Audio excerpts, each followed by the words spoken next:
Bem, a Ocean Winds, que a gente chama de OW, ela desenvolve, financia, constrói e opera parques eólicos offshore em todo o mundo.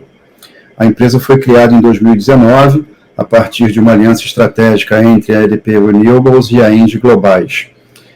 Hoje a Ocean Winds detém mais de 1,5 giga em projetos offshore já em operação na Europa e mais 2 gigawatts em construção.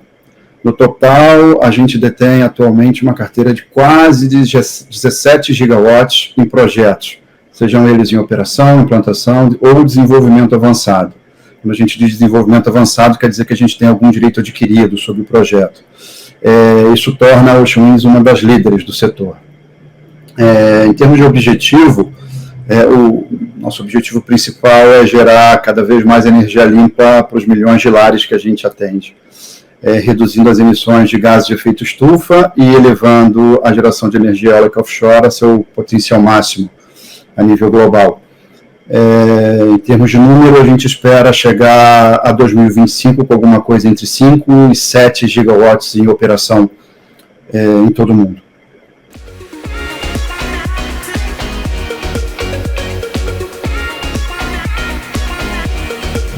Bom, eu vou responder essa pergunta em dois momentos. Tá? No primeiro momento eu vou falar um pouquinho do potencial eólico offshore brasileiro, que é muito bom, e depois eu vou ao cerne da questão, que é a tempestividade, né? O quando isso vai acontecer no Brasil.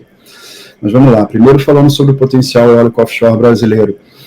Somente em águas rasas, até 50 metros, o Brasil tem um potencial de 700 gigawatts, segundo a empresa de pesquisa energética, a EPE.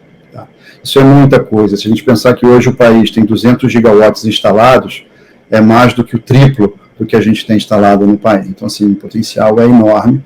E o fato dele estar em águas rasas é muito positivo, porque essas fundações, no geral, são fixas e têm preços muito, muito competitivos quando a gente compara com outros tipos de instalação eólica offshore ao redor do mundo. Isso vai ao encontro do interesse, né, da Ocean Winds no Brasil. A gente tem hoje mais de 15 gigawatts de projetos em diferentes fases de desenvolvimento, a grande maioria, é verdade, em fase inicial,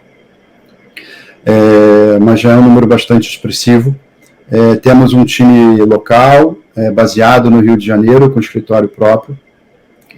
Então, se a gente parar para olhar o potencial do Brasil, o nível de interesse que a gente tem percebido dos players em geral, e a Ocean Winds se enquadra nesse meio, é muito, muito interessante. Agora, ainda ao cerne da questão do quando, a gente já percebeu, né, movimentos muito similares em outras geografias ao redor do mundo, e de certo modo também a gente viu alguma coisa acontecer no Brasil com outras fontes.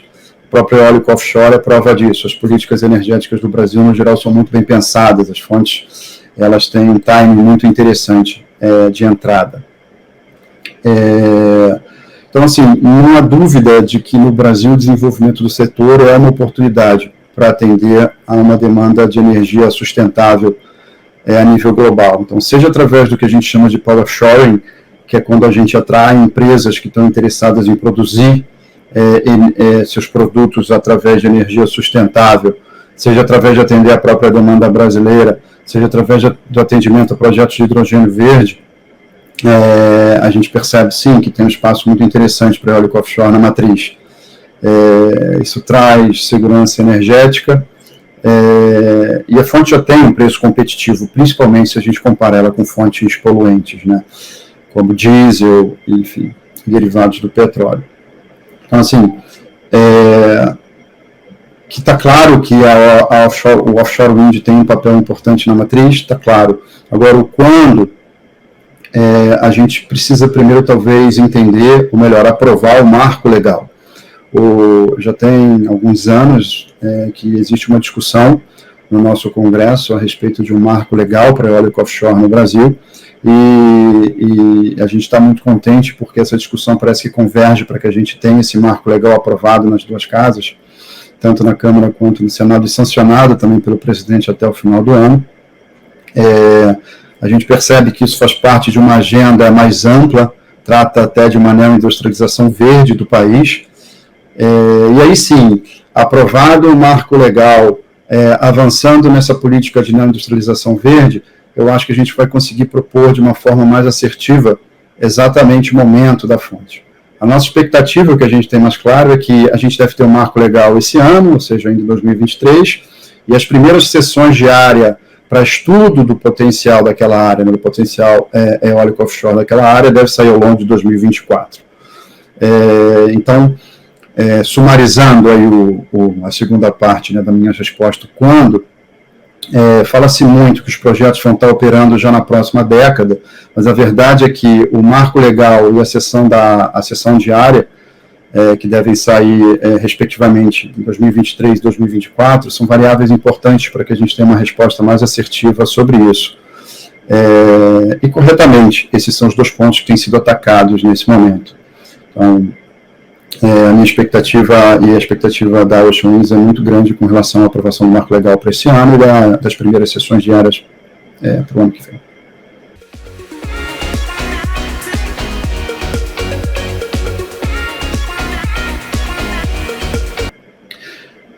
Bem, o Brasil desempenha um papel fundamental na transição energética desde algum tempo, já vem desempenhando, na verdade, ao aproveitar seus recursos naturais. Então, nossa matriz é muito limpa, comparada a todos os outros países, e tem uma quantidade brutal de recursos naturais para que a gente seja ainda mais protagonista nesse processo.